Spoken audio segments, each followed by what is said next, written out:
Mars media நேயர்களுக்கும் அன்பர்களுக்கும் இந்த நாள் இனிய நாளாக அமைய எல்லாம் வல்ல இறைவனை பிரார்த்திக்கின்றோம். இந்த சேனல் உங்களுக்கு பிடிச்சிருந்தா மறக்காம சப்ஸ்கிரைப் பண்ணுங்க, ஷேர் பண்ணுங்க, லைக் பண்ணுங்க, கமெண்ட் பண்ணுங்க. எனதருமை கும்பராசி நேயர்களே, இன்னைக்கு இந்த பதிவில் நம்ம என்ன பார்க்க போறோம் அப்படின்னா 2024ஆம் ஆண்டு மே மாத ராசி பலன். இந்த மே மாசத்துல உங்களுக்கு எந்தெந்த கிரகங்கள் அற்புதமா வேலை செய்ய போறது, எந்தெந்த கிரகங்கள் மூலமா நீங்க கொஞ்சம் கவனமா இருக்கணும் அப்படிங்கிறத பத்தியெல்லாம் நம்ம இப்ப பார்க்க போறோம். அஷ்டம ராசியில கேது பகவான் இருக்கார். 8ஆம் இடத்துல கேது அப்படின்னாலே வம்பு வழக்குகள் இதெல்லாம் வரத்துக்கு வாய்ப்புகள் இருக்கு. ஆனா இந்த கேதுவுக்கு குருவோட பார்வை கிடைக்கிறதுனால ஓரளவுக்கு உங்களுக்கு ஒரு சமாளிக்கிற ஒரு ஆற்றல், தெளிவான ஒரு சூழ்நிலை அதெல்லாம் அமையும். அதே சமயம் ஆன்மீக விஷயங்களில் நீங்க ஈடுபாடு கொண்டீங்க அப்படின்னாலே உங்களுக்கு நிறைய நன்மைகள் இருக்குங்க. அடுத்தபடியா ஜென்மஸ்தானத்துல விரையாதிபதியும் ராசிநாதனுமான சனீஸ்வர பகவான். சனீஸ்வர பகவான் ஜென்மராசியில இருக்கார். ஜென்மராசியில இருக்காருங்கும் போதே நம்ம முதல்ல என்ன எடுத்துக்கணும்னா, மனசுல குழப்பங்கள் இருக்கும், அதெல்லாம் நிவர்த்தி பண்ணணும். அடுத்தபடியா உடல் ஆரோக்கியத்துல கவனமா இருக்கணும். அடுத்தபடியா பேசுற வார்த்தைகள்ல ரொம்ப எச்சரிக்கையா இருக்கணும். ஏன்னா சில சமயம் இந்த முன்கோபம் அதிகமாகும், எடுத்தோம் கவிழ்த்தோம் அப்படின்னு பேசிடுவோம், அதெல்லாம் தவிர்க்கிறது நல்லது. மற்றபடி விரையாதிபதி அப்படிங்கிறதுனால உங்களுக்கு சில செலவுகளும் அப்பப்போ வந்து வந்து வந்து வந்து போகும். பட் எல்லாத்தையும் மீட் அவுட் பண்ணுவேள். இருந்தாலும் எல்லா விஷயத்திலையும் கொஞ்சம் கவனமா இருந்தால் ரொம்ப நல்லதுங்க. உத்தியோகத்தில் அப்படிங்கும்போது சில பிற்போக்கான சூழ்நிலை நிலவும் அப்படிங்கிறதுனால கொடுத்த வேலையை கரெக்டாக செய்யறது நல்லது. மற்றபடி உங்களோட தசாபுக்தி நல்லபடியாக இருக்கு அப்படின்னா எந்தவித பிரச்சனையும் இல்லை. தசாபுக்தியும் ஓரளவுக்கு கெட்டு போயிருக்கு, சுமாரான தசாபுக்தி தான் நடக்கிறது அப்படின்னா நீங்க ரொம்ப எல்லா விஷயத்திலுமே கேர்ஃபுல்லா இருக்கணும். அடுத்தபடியா தனவாக்கு குடும்பஸ்தானத்துல ராகு.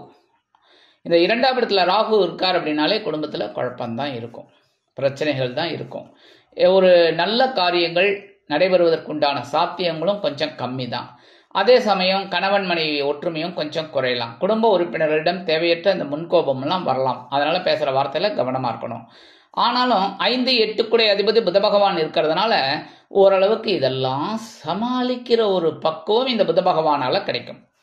அடுத்தபடியா 3, 10 அதிபதி செவ்வாய், இவரும் அங்கேயே இருக்கார் 2ஆம் இடத்துல. அதனால தனவரவு நீங்க எந்த அளவுக்கு உழைக்கிறீங்களோ அந்த அளவுக்கு கண்டிப்பா வந்து சேரும். மற்றபடி இளைய உடன்பிறப்புகளின் வழியில் சில செலவுகள் உண்டாகலாம். மற்றபடி இளைய உடன்பிறப்புகளின் மூலம் அனுகூலம் இருக்கும். தொழில் வியாபாரத்தில் ஒரு கவனமா இருப்பீங்க, அதுக்குண்டான உயர்வுகள் உங்களுக்கு ஆட்டோமேட்டிக்கா கிடைக்கும். மற்றபடி புத்திரர்கள் ஓரளவுக்கு உங்களுக்கு அனுகூலமா இருப்பாங்க, அதாவது அந்த குழந்தைகள் ரொம்ப அனுகூலமா இருப்பாங்க. அதேமாரி உடல் ஆரோக்கியம், மன வலிமை இதெல்லாம் உங்களுக்கு குறைவில்லை, அதை அப்படியே மீட் அவுட் பண்ணிட்டு போயிட்டு இருப்பீங்க.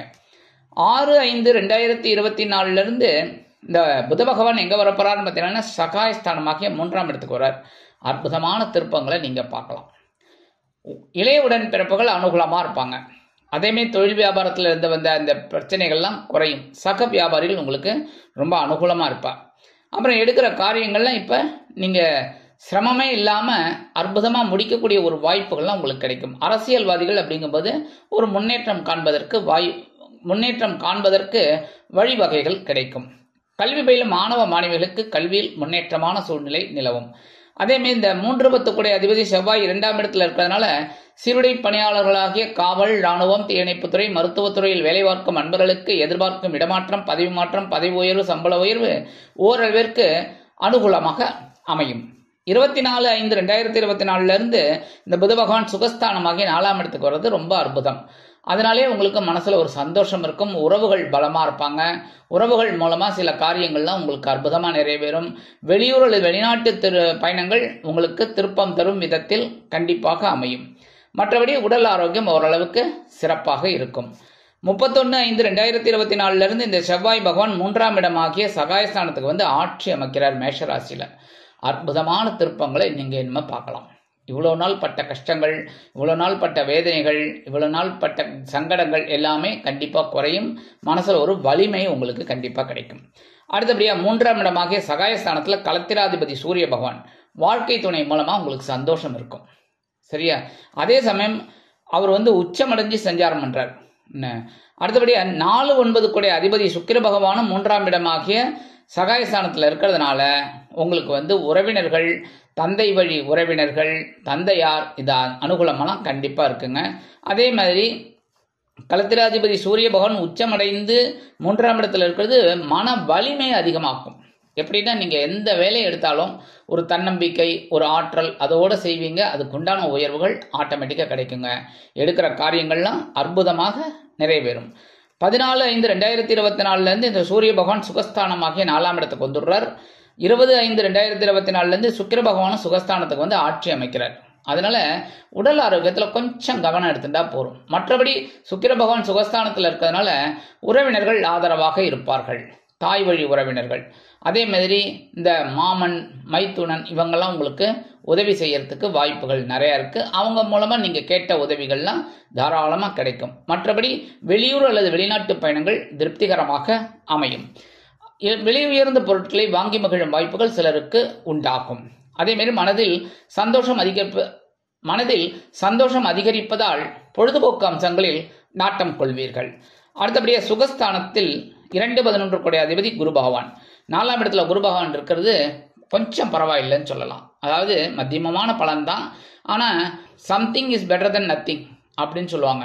அதாவது எப்படின்னா ஒன்றுமே இல்லைங்கிறதுக்கு ஏதோ பரவாயில்லை அப்படிங்கிற மாதிரி நீங்கள் என்ன பண்ணணும் அப்படின்னா உடல் ஆரோக்கியத்தில் கவனமாக இருக்கணும். மற்றபடி எல்லா விஷயத்துலையுமே உத்தியோகத்தில், தொழில் வியாபாரத்தில் இதிலெல்லாம் நீங்கள் ரொம்ப அக்கறை எடுத்துக்கிறது ரொம்ப நல்லதுங்க.